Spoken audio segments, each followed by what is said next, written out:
കാരണം ഇപ്പോൾ ഉള്ളത് പോലീസ് സ്റ്റേഷനിലാണ്. ഞാൻ ഈ കുട്ടിക്കും ഇതുപോലെ തന്നെ മാരകമായിട്ടുള്ള ബുദ്ധിമുട്ടിലൂടെയാണ് കടന്നുപോയിക്കൊണ്ടിരിക്കുന്നത്. ആ കുട്ടിക്ക് എണീറ്റ് നടക്കാൻ പോലും വയ്യ. അവരുടെ കാലുകളിൽ ഏറ്റേക്കുന്ന ക്ഷതം കുട്ടികൾക്ക് ഇതുപോലെ സംഭവിച്ചിട്ടുണ്ട്. ഞങ്ങൾ പോലീസ് സ്റ്റേഷനിൽ FIR ഇട്ടിട്ടിരിക്കുകയാണ്. ആ കുട്ടിയുടെ അവസ്ഥ വളരെ പരിതാപകരമാണ്. മനുഷ്യനായി ഞങ്ങളെ എല്ലാവരും ഞങ്ങളെ സ്നേഹിക്കുന്ന ഒരുപാട് വ്യക്തികൾ മനുഷ്യത്വത്തിന് നിരക്കാത്ത രീതിയിൽ നമസ്കാരം. കാലം ഇത്രയൊക്കെ ആയിട്ടും ഇന്നും നമ്മുടെ സമൂഹത്തിൽ ഏറ്റവും കൂടുതൽ കളിയാക്കലും പരിഹാസവും അവഗണനയും കുറ്റപ്പെടുത്തലും ഒക്കെ കേട്ടുകൊണ്ടിരിക്കുന്ന ഒരു വിഭാഗമായിരിക്കും ട്രാൻസ്ജെൻഡേഴ്സ്. അവർ വെറുതെ ഏതുവഴിയെങ്കിലും പോയാലും ആൾക്കാർ അങ്ങോട്ട് ചെന്ന് കുറ്റപ്പെടുത്താനും കളിയാക്കാനും അവരെ ഉപദ്രവിക്കാനും ചെല്ലും. അത് ഇപ്പം സർവ്വസാധാരണമായിട്ട് മാറിയേക്കാണ്. പക്ഷേ ഇവരെ ഉപദ്രവിച്ചാലും ആൾക്കാർ ഉപദ്രവിക്കുന്നവരെ ആയിരിക്കും ന്യായീകരിക്കുന്നത്. ഏതെങ്കിലും ട്രാൻസ്ജെൻഡറിനെ ഇതുപോലെ ഉപദ്രവിച്ചു, അവരെ തല്ലി അല്ലെങ്കിൽ അടിച്ചു ഓടിച്ചു എന്നൊക്കെ പറഞ്ഞ് അവർ കൊണ്ട് കേസ് കൊടുത്താലും ന്യായീകരിക്കാൻ ഒരുപാട് ആൾക്കാരുണ്ടായിരിക്കും. കുറ്റപ്പെടുത്തൽ അപ്പോഴും കേൾക്കേണ്ടി വരുന്നത് ഈ ട്രാൻസ്ജെൻഡേഴ്സിന് തന്നെയായിരിക്കും.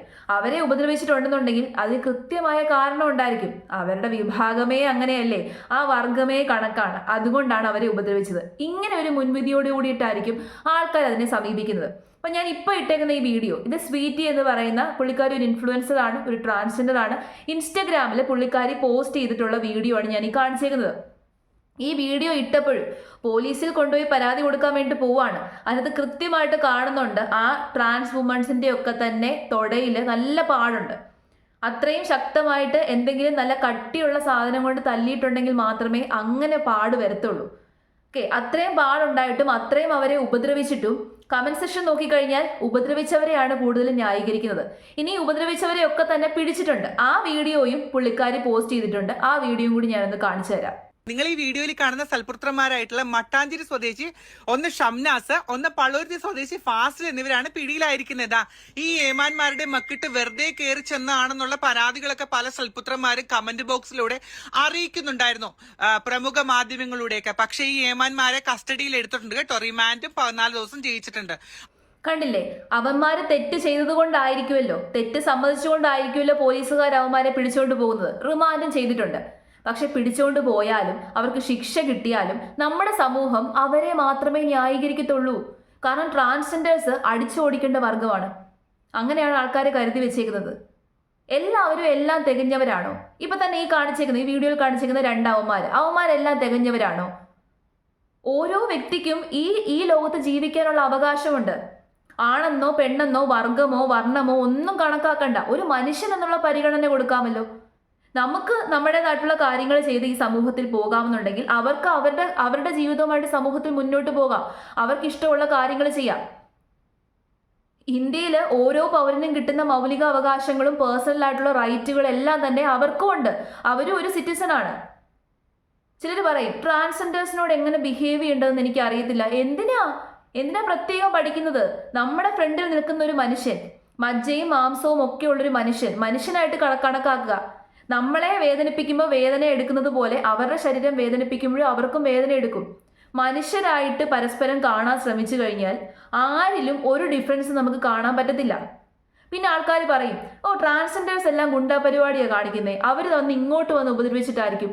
നമ്മുടെ നാട്ടിൽ ഇതുപോലുള്ള ഗുണ്ടാ പരിപാടി എല്ലാവരും ചെയ്യുന്നുണ്ട്. ആണുങ്ങളും പെണ്ണുങ്ങളും എല്ലാം പരിപാടി ചെയ്യുന്നുണ്ട്. നിയമലംഘനം നടത്തുന്ന ഒരുപാട് ആൾക്കാരുണ്ട്. ട്രാൻസ്ജെൻഡേഴ്സ് മാത്രമാണോ നമ്മുടെ നാട്ടിൽ നിയമലംഘനം നടത്തുന്നത്? നിയമലംഘനം നടത്തുന്നവരെ നിയമപരമായ രീതിയിൽ നേരിടുക. എപ്പോഴും നിങ്ങൾ ശ്രദ്ധിച്ചാൽ മതി, ഇങ്ങനെ ട്രാൻസ്ജെൻഡേഴ്സ് ഉപദ്രവിക്കപ്പെട്ടു എന്ന് പറയുന്നതിന്റെ ഒക്കെ അടിയിൽ എല്ലാവരും സ്ഥിരമിടുന്ന കമന്റാണ്. അങ്ങോട്ട് ചെന്ന് ഉപദ്രവിച്ചിട്ടായിരിക്കും, അവരുടെ കയ്യിലിരിപ്പ് അതാണ്, അവർ തോന്നിവാസം കാണിച്ചിട്ടായിരിക്കും. ഒന്നും ആയിരിക്കത്തില്ല. 80% സമയവും അവരൊന്നും ചെയ്തിട്ടായിരിക്കത്തില്ല. ചുമ്മാ അങ്ങോട്ട് ചെന്ന് ചൊറിയാൻ ചെന്ന് ചുമ്മാ അവരെ ഉപദ്രവിക്കുന്നതായിരിക്കും. പിന്നെ ട്രാൻസ്ജെൻഡേഴ്സ് തെറ്റുകളൊന്നും ചെയ്യുന്നില്ല, അവർ ഈ സമൂഹത്തിൽ പ്രശ്നങ്ങളൊന്നും ഉണ്ടാക്കുന്നില്ല എന്നൊന്നും അല്ല ഞാൻ പറയുന്നത്. അവർ പ്രശ്നങ്ങൾ ഉണ്ടാക്കുന്നുണ്ടായിരിക്കാം.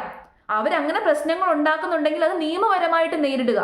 അവരെ ചെന്ന് കയ്യേറ്റം നടത്താനോ അവരെ ഉപദ്രവിക്കാനോ അവരെ തല്ലാനോ ഒന്നും ആർക്കും ഒരു അർഹതയുമില്ല. ഇനി ഇവിടം കൊണ്ട് ഇത് അവസാനിക്കുന്നില്ല. ഹേദി സാദിയ, പുള്ളിക്കാരിയെ അത്യാവശ്യം എല്ലാവർക്കും പരിചയം ഉണ്ടായിരിക്കാം. ആദ്യം ഒരു ജേർണലിസ്റ്റ് ആയിട്ടാണ് പുള്ളിക്കാരി തുടങ്ങിയത്. ജേർണലിസം ഒക്കെ കഴിഞ്ഞ് ജേർണലിസ്റ്റ് ആയിരുന്നു. അതിനുശേഷം ഇപ്പോൾ ഇൻഫ്ലുവൻസർ ആണ്, യൂട്യൂബിലൊക്കെ വീഡിയോ ഒക്കെ ഇടുന്നുണ്ട്, ഒരു യൂട്യൂബർ ആണ്. പുള്ളിക്കാരിയും ഇതേപോലെ പുള്ളിക്കാരി ഇപ്പോൾ ഒരു ഇൻസ്റ്റിറ്റ്യൂഷനിൽ പഠിക്കുകയാണ്. അപ്പോൾ ആ പഠിക്കുന്ന ഇൻസ്റ്റിറ്റ്യൂഷനിൽ നിന്ന് അവഗണന നേരിടുന്നു, അവിടെ നിന്ന് പരിഹാസം നേരിടുന്നു, അവിടെ ഇനിയും പോകാൻ പറ്റുന്നില്ല, തുടർന്ന് പോകാൻ പറ്റുന്നില്ല, ക്വിറ്റ് ചെയ്യാൻ പോവുകയാണ് എന്ന് പറഞ്ഞ് പുള്ളിക്കാരി ഒരു വീഡിയോ ഇട്ടിട്ടുണ്ട്. കഴിഞ്ഞ ദിവസം ഒരു വീഡിയോ ഇട്ടിട്ടുണ്ടായിരുന്നു. ഇപ്പോൾ അതിൻ്റെ ബാക്കിയായിട്ട് വേറൊരു വീഡിയോ കൂടി ഇട്ടിട്ടുണ്ട്. ആ വീഡിയോ കൂടി ഞാൻ കാണിച്ചു തരാം. എനിക്ക് സങ്കടത്തിലേ ഉള്ളൂ. എൻ്റെ ഡ്രീമായിരുന്നു PhD എടുക്കണം, അധ്യാപനം നടത്തണം. അപ്പം എനിക്ക് കൃത്യമായ ഒരു ടൈറ്റിൽ ഉണ്ടായിരുന്നു. എൻ്റെ PhD തീസിസ് ഇതായിരിക്കണം, ഇന്ന സബ്ജക്റ്റിൽ ഇന്ന ഗൈഡിൻ്റെ കൂടെ ആയിരിക്കണം ചെയ്യേണ്ടതെന്നൊക്കെ ഒരു സ്വപ്നം ഉണ്ടായിരുന്നു. കാരണം നമ്മൾ എന്നും കളിയാക്കലും പരിഹാസങ്ങളും ഒക്കെ നേരിട്ടിട്ട് നമുക്ക് നല്ല രീതിയിൽ ജീവിക്കണം എന്നുള്ള കൊതി കൊണ്ടല്ലേ, അന്തസ്സായി ജീവിക്കണം എന്നുള്ള കൊതി കൊണ്ടല്ലേ ഇങ്ങനെയൊക്കെ വന്ന് പഠിക്കുന്നതും കഷ്ടപ്പെട്ടിട്ട് ഇങ്ങനെയൊക്കെ ചെയ്യുന്നതും. പക്ഷെ കുഴപ്പമില്ല, എനിക്ക് ഞാൻ ഡിസേർവ് ചെയ്തില്ല ഇങ്ങനത്തെ ഇത്രയും. ജനിച്ചപ്പോൾ തൊട്ട് അവഗണനയും സങ്കടവും എല്ലായിടത്തുനിന്നും ബുള്ളിയും പരിഹാസവും ഒക്കെ കേട്ടിട്ടും ഇപ്പോഴും ഫൈറ്റ് ചെയ്ത് ജീവിക്കുന്ന ആൾക്കാരാണ് അവർ. ഇപ്പോൾ കുറേ ആൾക്കാർ ചോദിക്കും, ഇത്രയും കഷ്ടപ്പെട്ട് എന്തിനാണ് നിങ്ങൾ ജെൻഡർ ചേഞ്ച് ചെയ്തത്? നമ്മൾ മനസ്സിലാക്കേണ്ട ഒരു കാര്യമുണ്ട്. എത്രയൊക്കെ ചിന്തിച്ചു കഴിഞ്ഞാലും അവരെന്തുകൊണ്ടാണ് ജെൻഡർ ചേഞ്ച് ചെയ്തത് എന്നുള്ള ആ ഒരു ഇമോഷൻ മനസ്സിലാക്കാൻ നമുക്ക് സാധാരണക്കാർക്ക് പറ്റത്തില്ല. അവരത് ചേഞ്ച് ചെയ്തിട്ടുണ്ടെങ്കിൽ, ഈ ജെൻഡർ ചേഞ്ച് ചെയ്യുക, അതിൻ്റെ സർജറി എന്നൊക്കെ പറഞ്ഞു കഴിഞ്ഞാൽ ഭയങ്കര പെയിൻഫുൾ ആണ്. അത് നിസ്സാരമായിട്ടുള്ളൊരു പ്രോസസ്സല്ല. കുറേ നാളുകളെടുത്ത് ആ പ്രോസസ്സിലൂടെയൊക്കെ കടന്നുപോയി അവർ ജെൻഡർ ചേഞ്ച് ചെയ്തിട്ടുണ്ട് എന്നുണ്ടെങ്കിൽ അവരുടെ മനസ്സിൽ അത്രയും അതിനോടുള്ള ഒരു ആഗ്രഹം ഉണ്ടായിരുന്നത് കൊണ്ടായിരിക്കാം. അവർ ജനിച്ച ആ ശരീരത്തിൽ അവർക്ക് തുടർന്നു പോകാൻ പറ്റാത്തത് കൊണ്ടായിരിക്കാം അവരങ്ങനെ ചെയ്തത്. അങ്ങനെയെങ്കിലും കൺസിഡർ ചെയ്യും, വേറെ കാര്യങ്ങളൊന്നും ചിന്തിക്കേണ്ട. അത്രയും പെയിൻഫുൾ ആയിട്ടുള്ള പ്രോസസ്സിലൂടെ അവർ ജെൻഡർ ചേഞ്ച് ചെയ്തിട്ടുണ്ടെന്നുണ്ടെങ്കിൽ അത് അവരുടെ ആ ഒരു സ്വത്തും പുതിയൊരു സ്വത്തും തിരഞ്ഞെടുത്തിട്ടുണ്ടെന്നുണ്ടെങ്കിൽ അതായിരിക്കാം അവരുടെ ആവശ്യം. പിന്നെ ആൾക്കാർ പറയും ട്രാൻസ്ജെൻഡേഴ്സ് ഒക്കെ ശരീരം വിറ്റ് ജീവിക്കുന്നവരാണ്. എന്തുകൊണ്ടാണ് പണ്ട് അവർ ആ ഒരു പ്രൊഫഷനിലേക്ക് പോയത്? അവർക്ക് അക്സെപ്റ്റൻസ് കിട്ടുന്നുണ്ടായിരുന്നില്ല സൊസൈറ്റിയിൽ നിന്ന്. അവർക്ക് ജീവിക്കണ്ടേ? ജീവിക്കണമെന്നുണ്ടെങ്കിൽ ഭക്ഷണം കഴിക്കണം, അങ്ങനത്തെ കാര്യങ്ങളൊക്കെ വേണം, അതിന് പൈസ വേണം. പൈസ കിട്ടാൻ വേണ്ടിയിട്ടാണ്. അവർക്ക് വേറെ ജോലിയൊന്നും ചെയ്ത് ജീവിക്കാൻ അവർക്ക് പറ്റുന്നുണ്ടായിരുന്നില്ല, സൊസൈറ്റി അതിന് സമ്മതിക്കുന്നുണ്ടായിരുന്നില്ല. അതുകൊണ്ടാണ് അവർ ആ ഒരു പ്രൊഫഷനിലേക്ക് ഇറങ്ങിയത്. ഇപ്പോൾ അതിൽ നിന്നൊക്കെ മാറി ഈ സൊസൈറ്റിയുടെ ഭാഗമായിട്ട് ജീവിക്കാനാണ് അവർ ശ്രമിച്ചുകൊണ്ടിരിക്കുന്നത്. നമ്മുടെ ഗവൺമെൻറ് അതിനു വേണ്ടിയിട്ടുള്ള ഒരുപാട് പദ്ധതികളൊക്കെ ചെയ്യുന്നുണ്ട്. ഇപ്പം ഇൻസ്റ്റിറ്റ്യൂഷനിലാണെങ്കിൽ അവർക്ക് വേണ്ടിയിട്ടുള്ള സീറ്റുകളുണ്ട്. പക്ഷേ നമ്മുടെ പൊതുസമൂഹം സമ്മതിക്കുന്നില്ല. ഗവൺമെൻറ് കുറേ കാര്യങ്ങളും പ്രോഗ്രാംസും പദ്ധതികളും ഒക്കെ തന്നെ നടപ്പിലാക്കുന്നുണ്ടെങ്കിലും അതിന് ശ്രമിക്കുന്നുണ്ടെങ്കിലും പൊതുസമൂഹം മാത്രം അതിനെ അനുവദിക്കുന്നില്ല. ഇപ്പം ഹേദിയുടെ കാര്യം തന്നെ, നല്ല വിദ്യാഭ്യാസമുള്ള ഒരു പെൺകുട്ടിയാണ്. പെൺകുട്ടി എന്ന് തന്നെ ഞാൻ വിളിക്കുന്നത്, നല്ല വിദ്യാഭ്യാസമുള്ള ഒരു പെൺകുട്ടിയാണ്. ഇത്രയും ഫൈറ്റ് ചെയ്ത് മാന്യമായിട്ട് ജീവിക്കാൻ ശ്രമിക്കുന്ന ഒരു പെൺകുട്ടിക്ക് ഇവിടെ ജീവിക്കാൻ പറ്റുന്നില്ല. അവർ ജെൻഡർ ചേഞ്ച് ചെയ്തു, now she is a woman. Okay, അവർ കഷ്ടപ്പെട്ട് പഠിക്കാൻ ശ്രമിക്കുന്നു, അവരുടേതായിട്ടുള്ളൊരു ഇടം കണ്ടെത്താൻ വേണ്ടി ശ്രമിക്കുന്നു. പക്ഷേ അവിടെയും അവഗണനയാണ്, പരിഹാസമാണ്, കുറ്റപ്പെടുത്തലാണ്. നമ്മൾ എന്തിനാണ് മറ്റുള്ളവരെ പരിഹസിക്കാൻ പോകുന്നത്, മറ്റുള്ളവരെ കുറ്റപ്പെടുത്താൻ പോകുന്നത്? അവർക്ക് അവരുടേതായിട്ടുള്ള ജീവിതമുണ്ട്, നമുക്ക് നമ്മുടേതായിട്ടുള്ള ജീവിതമുണ്ട്.